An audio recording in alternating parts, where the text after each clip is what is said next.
Exode, chapitre 2.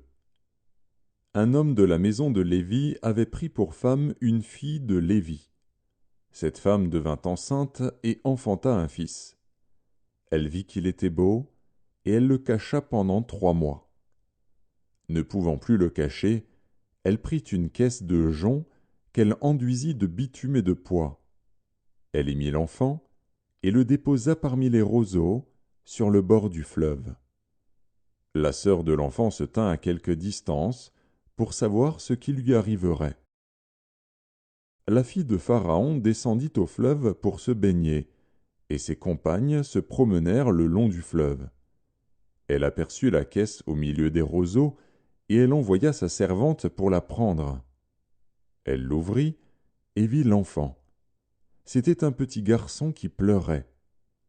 Elle en eut pitié, et elle dit : « C'est un enfant des Hébreux. » Alors la sœur de l'enfant dit à la fille de Pharaon : « Veux-tu que j'aille te chercher une nourrice parmi les femmes des Hébreux pour allaiter cet enfant ? » « Va, lui répondit la fille de Pharaon. Et la jeune fille alla chercher la mère de l'enfant. La fille de Pharaon lui dit : « Emporte cet enfant et allaite-le-moi, je te donnerai ton salaire. » La femme prit l'enfant et l'allaita. Quand il eut grandi, elle l'amena à la fille de Pharaon, et il fut pour elle comme un fils. Elle lui donna le nom de Moïse, car, dit-elle, je l'ai retiré des eaux. En ce temps-là, Moïse, devenu grand, se rendit vers ses frères et fut témoin de leurs pénibles travaux. Il vit un Égyptien qui frappait un Hébreu d'entre ses frères. Il regarda de côté et d'autre, et, voyant qu'il n'y avait personne, il tua l'Égyptien et le cacha dans le sable. Il sortit le jour suivant, et voici, 2 Hébreux se querellaient. Il dit à celui qui avait tort : « Pourquoi frappes-tu ton prochain ? » Et cet homme répondit : « Qui t'a établi chef et juge sur nous ?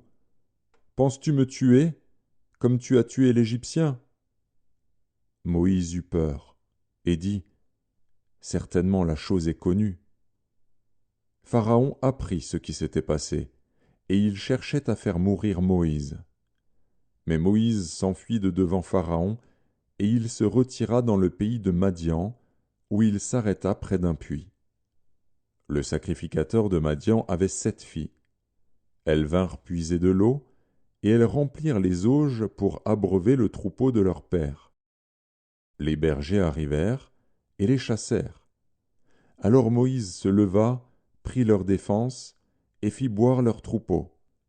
Quand elles furent de retour auprès de Réuel, leur père, il dit : « Pourquoi revenez-vous si tôt aujourd'hui ? » Elles répondirent : « Un Égyptien nous a délivrés de la main des bergers, et même il nous a puisé de l'eau, et a fait boire le troupeau. » Et il dit à ses filles : « Où est-il ?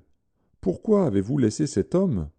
Appelez-le, pour qu'il prenne quelque nourriture. » Moïse se décida à demeurer chez cet homme, qui lui donna pour femme Séphora, sa fille.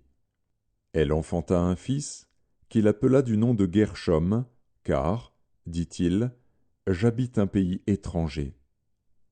Longtemps après, le roi d'Égypte mourut, et les enfants d'Israël gémissaient encore sous la servitude et poussaient des cris. Ces cris, que leur arrachait la servitude, montèrent jusqu'à Dieu.